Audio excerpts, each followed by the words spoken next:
Ah, on a un zakoloba qu'il faut bakanga président pour makamba ya consultation. Bareba au sa président. Bakanga nani? Président. Bakanga président de la République. Oui, pour makamba consultation. Pourquoi? Parce que makambo etali parti politique, ils ont fait privé. Nulle part union sacrée ezali. Union sacrée a fait privé. Alors là parti. Alors là les copains. Sikoyo président Leki a sali discours à 6 minutes à se plaindre pour encore signer na master naie signer en privé. Ouais, l'équipe constitution té. L'équipe constitution c'est encore privé. Sikoyo zui bureau à l'état. Et si ka tozwaka indépendance. Ozui personnel ya mboka ya république. Ozui mbongo. Ozako utiliser na tapis na bakiti pona koyamba batu privé. Boza ko sala makamba parti politique na présidence de la présidence ndako na il fallait que nous soyons limité. Batu yeso balobi ke ba violer. Siko ba komo vanda 11 yazo mona ngote. Hein, yazo mona ngote. Bon, écoutez, l'article les a ébélé, nous avons 229 dans l'article de la Constitution. Est-ce que l'article 171 peut être respecté? Article 175 baza ko respecter. Il faut pas seulement que l'article où ils ont l'année.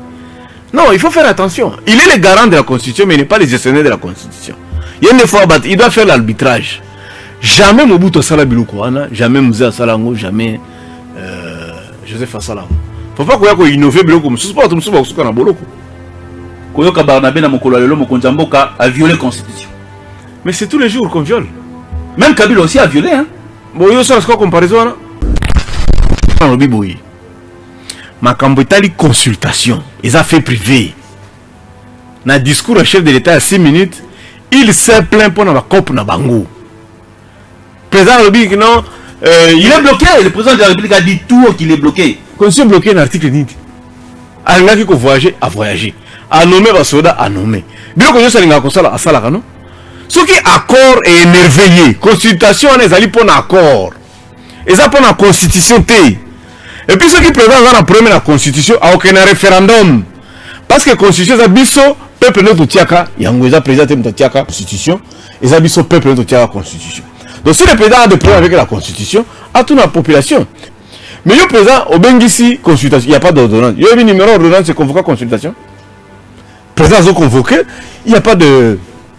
Il n'y a pas d'ordonnance.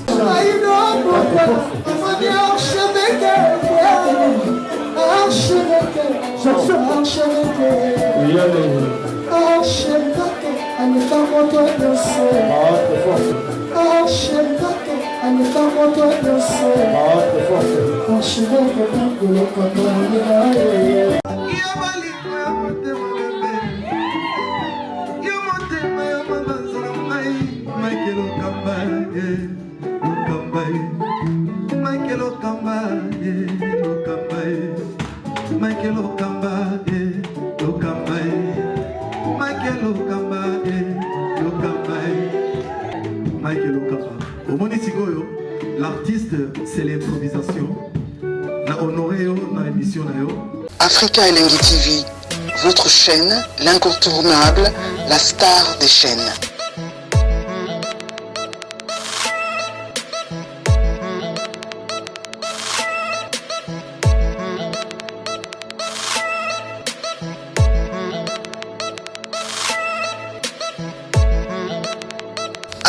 Africa Elengi TV, la magie de l'info.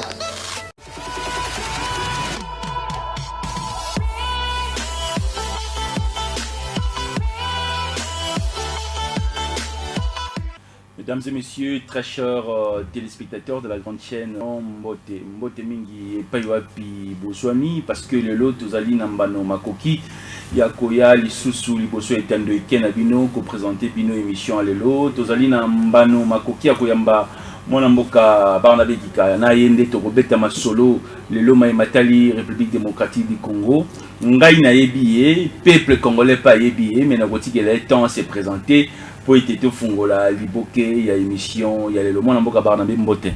Merci beaucoup. Comment on a Barnabé Milinganyo et non Kikaya. Milinganyo pardon. Ba mboka ba kolanda yo bakutani na yo lelo c'est pour la première fois na grande chaîne. Mboko bakutani na yo ba retenir d'abord nini par rapport à présentation et puis cadre to vision na yo. Bon, merci beaucoup. Tingi télévision na bango sima moninga nga moko mone Alain Bolojwa mwana mboka tuyambaki mwa mingi awa ne tozalaka na ye omona ka moke moke oyo na ke nsingi télévision mais à part ça na sepeli monsieur Billy ndenge okanisi nga pelelo. Très bien. Alors, on a kika ya tobandi liboki ya lelo na likambo etali situation est Beni Butembo Minembwe lelo kimie ezalité comment na mokolo lelo kimie koki kozonga na ngambo wana.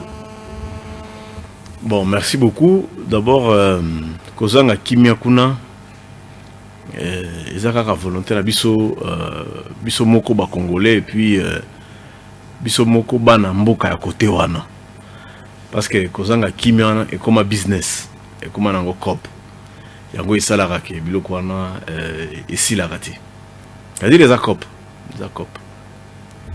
kozanga kimia na ngambo est qu'on peut dire que afdel nde moto ena parce que tozoka moi maloba moi mingi que moi mbilinga mbilingo ezali na est ezali na entrée ya mwana mboka Mose Laurent Désiré Kabila nde lelo pesa place wana moi kokoso bandeko na biso bakufaka tongo midi poko tezalaki te tak Mobutu zalaki lola el mzee akomende komidi felo non ba désordre ne banaki déjà bandakala ba désordre ba insécurité côté kamanduki kosala ba kope ba minéré kosala ba kope ba bois et bandaka déjà kala na suka arenye kuti Mobutu même kala parce que balobi batunyo so yebi ke mzee Laurent Désiré Kabila bazaki kovanda na bahewa bora banini abando te évangile te ndo sala ka kope ya côté ka minéré mais guerrier nde sali ki ba jeune oyo lokola mikolo par exemple phénomène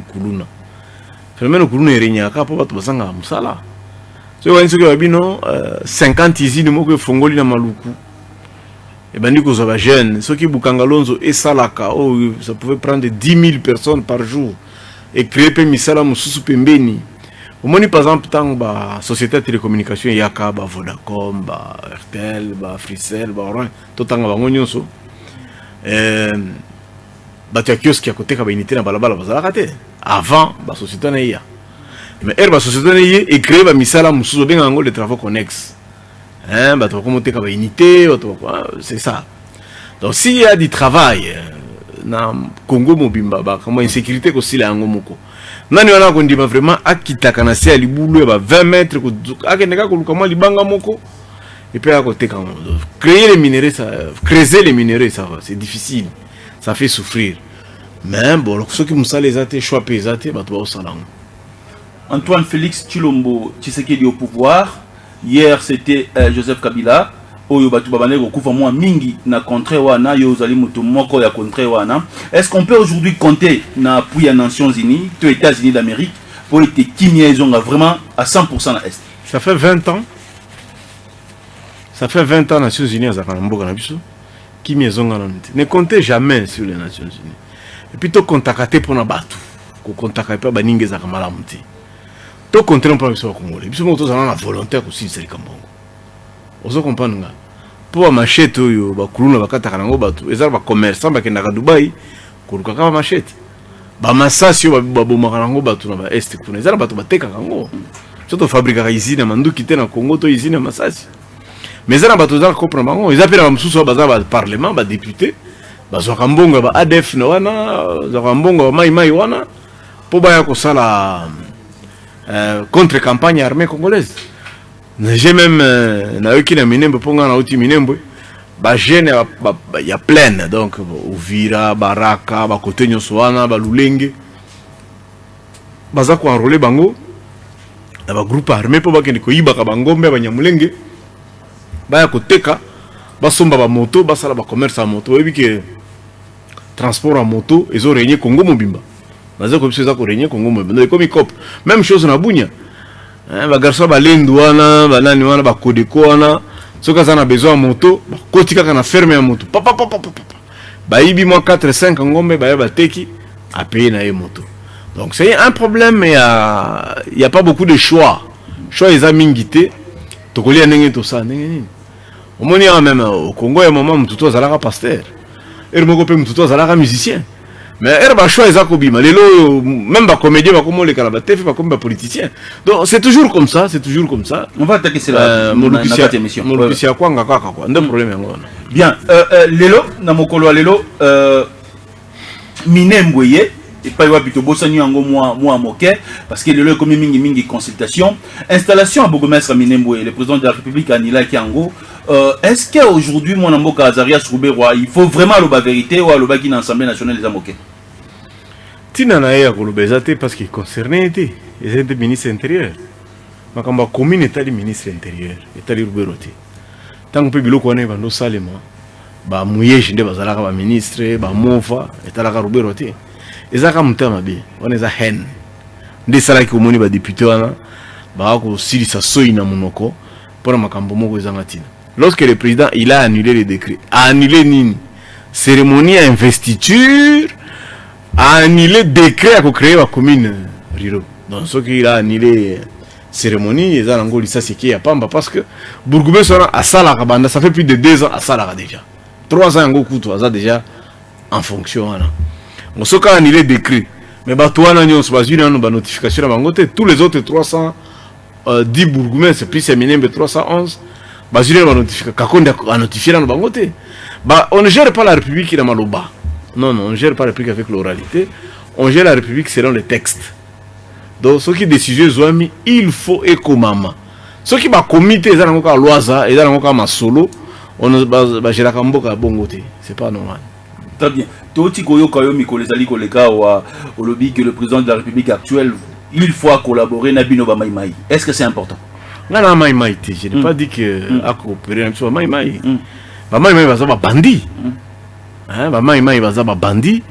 Va être jeune, va être misala, va être manduki na période de la rébellion. Objectif le bango est raté. Il faut négocier na bino baimboka est. C'est important de payer cette affaire ici. Maïmaï objectif le bango va être manduki pour nini. Pour défendre l'intégrité en boka. OK. Bon Kabila n'est plus président. Pourquoi va être kokende ko zoka manduki? Donc ce sont des bandits. Naïf ça coûte pati katanga loko wana. Il faut pas tout bela parce que bango mikunzi pati katanga na pardon kaliba. Na ba ministre ya EPSP Willy Bakunga pasala ka mai ba abandonna ka bana boye batiki bango ka boye na balabala. Non. Ngala lobaka dans le sens si après. Pour la stabilité du pays. Biso batia est to kota mingi na armée. Biso batia est. Nous sommes 60%. Vous comprenez ngai? Donc ceux qui voyaient la logique à Kokabola Rabiso, comment on a Rabiso ba étranger, comment on a Rabiso ba rwandais, comment on a Rabiso ba boué, beaucoup aussi ça mandate que ça la bien ti. Pour vraiment tina peut vraiment tika kana ipso solo et le peut-être ça la to za peut-être mboka moko, tu comprends ngo peut bien so bien ti. Ils a peut-être pour fleuve l'équipe banda est et ouest. Peu to lina quand même ndule, mandule au Congo même à l'étranger ba tout ba ningo. Mais ko kanisa ka ke don bino ba tu ouest bino nde ba vrai congolais biso ba ta est to ba rwandais et op ça faux po biso pe tant que tozala na Goma to mona bino ka ba Brazzaville tant que tozala ba est wana biso to mona pe ba Kinois ba Brazzaville ba angolais donc on a bino pe mena biso ba rwandais to ça la choix. Donc si on doit continuer comme ça to kata kaka po bino botika la ba Brazzaville bino na Kini biso pe to tika ba Goma na Rwanda na biso ba Uvira na Burundi Butembo na Kampala. Donc on peut toujours rester comme ça, il y a pas de problème parce que en principe si vous avez un aéroport, biloko mouké, il y a collier ou t'as ça c'est qu'il y a est, exact. Nous à l'est on mange rien d'ici, rien. Bah Thompson a bino, bah tu vas aller encore le la dessin animé quoi. 89 00 60 149 peuple congolais émission c'est bandi émission à peuple yangoyo to yambi mwana mboka Barnabé na yende to ko beta masolo ya ekolo to tie thème. Grand thème, émission à l'élo, tout ceci pour 2023. Pourquoi aujourd'hui le président de la République a consulté Baïmboka dans la République démocratique du Congo, surtout par terre politique. Pourquoi aujourd'hui il y a la guerre entre Baïmboka FCC et Baïmboka Yakash, tout le ballon a 4 émissions à l'élo. Tout ceci pour 2023. Mokondiamboka Bazouzumisa tout va prêter serment à l'Ibosso président de la République. Est-ce qu'on peut dire aujourd'hui que l'homme de l'état des droits reste Nanzela et à respect à la Constitution? Non, mais c'est très grave cette histoire-là. On moni papa Etienne, Kondo Etienne. Parce qu'il y a déjà un juriste minene dans Mboka Oyo de 1960.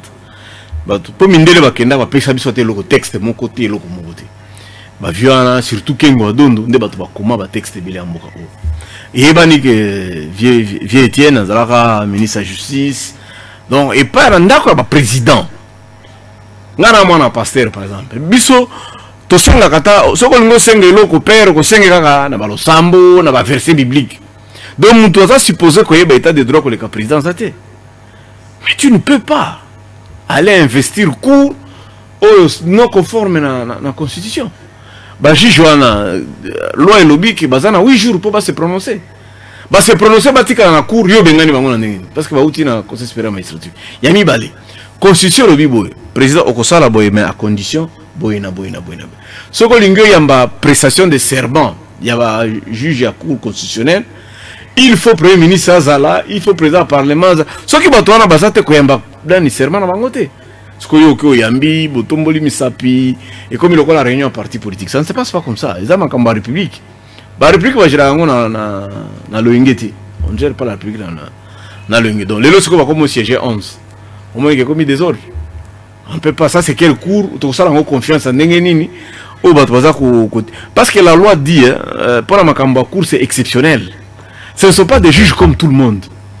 Les magistrats là, les juges à cour constitutionnelle, ils ne sont pas comme tout le monde. Ils sont pris d'une exception. Pourquoi? Parce que Mangone va s'ambiser à présidente. Ah, on a un qu'il faut que président pour il y a consultation. Bah, va s'ambiser à président. Président. Président de la République. Oui, pour la consultation. Pourquoi? Parce que Makambo Tali, parti politique, ils ont fait privé. Loi le bien ils ont asbel.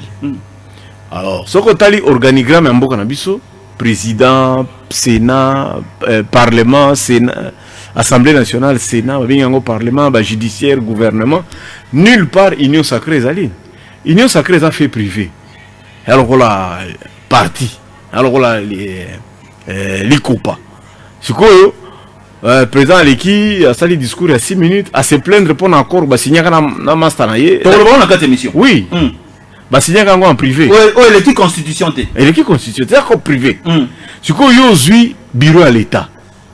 Et si quand tu as indépendance, aux personnel il y a Mboka, il y a République.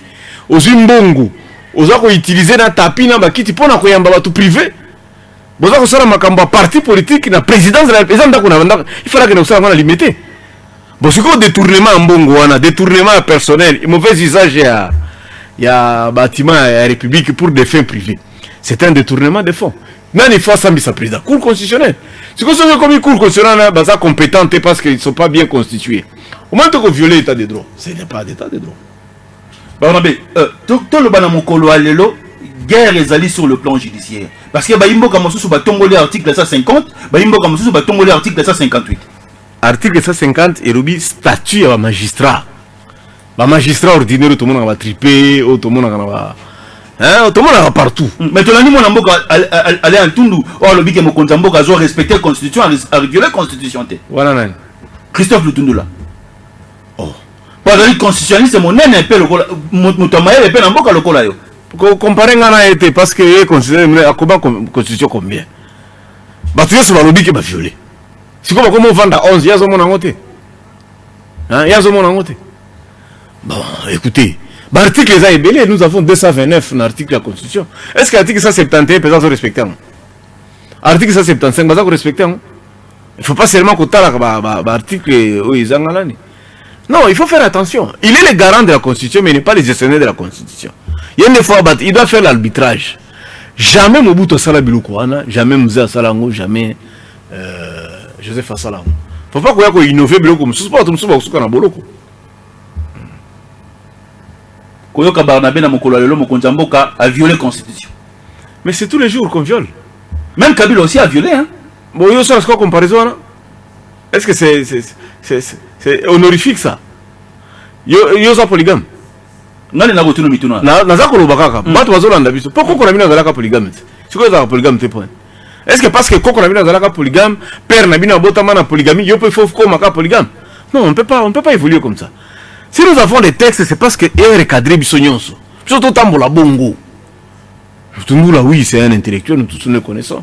Mais là il était au bureau du Parlement quand il fallait changer la constitution en tout cas un tour moto a défendre kaka lutundula ti ah c'est quoi comme député simple photo zonga sous kaka yemoko obi combien de fois batona balukaka non il faut faire attention bien peuple congolais et monsieur Sebandaki moi namboka Barnabé tout sur la logo là-bas congolais parce qu'ils allaient émission tout sur la logo là-bas congolais tout qui a une ambition sur le plan politique tout sur le logo là-bas congolais moi namboka Barnabé discours à chef de l'État consultation oyo lelo oye na vision il faut lelo bakanga chef de l'État parce que constitution ezali na nzela te parce que bazuzu ba prêter serment liboso président de la République a violé constitution est-ce que consultation ezali mabe na crise auto zalo na mokolo lelo ce n'est pas constitution dans l'obité que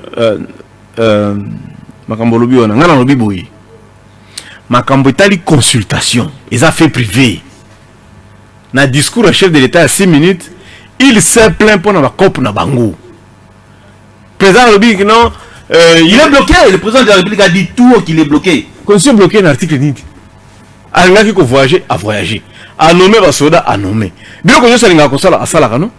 Ce qui accord est émerveillé. Consultation on est allé pour un accord. Et ça pour la constitution T. Et puis ceux qui présentent dans la première constitution a aucun référendum.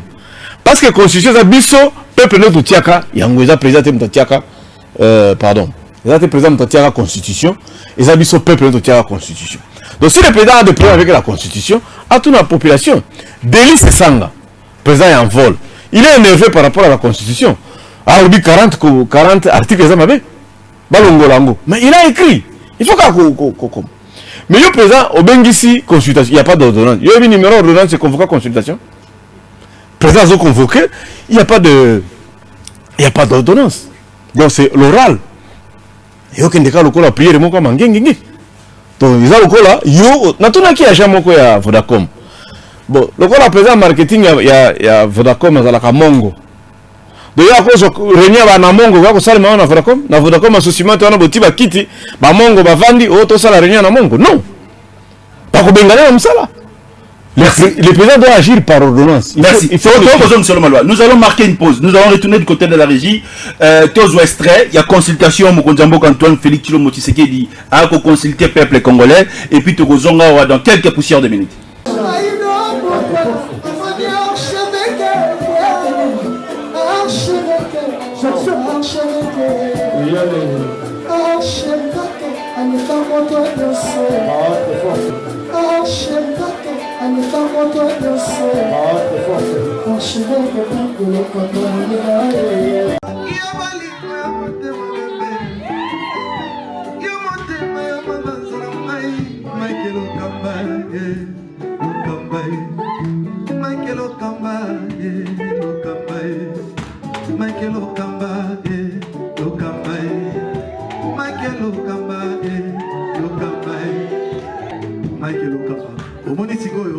L'artiste, c'est l'improvisation. Na honoré na émission na yo. Africa Elengi TV, votre chaîne, l'incontournable, la star des chaînes.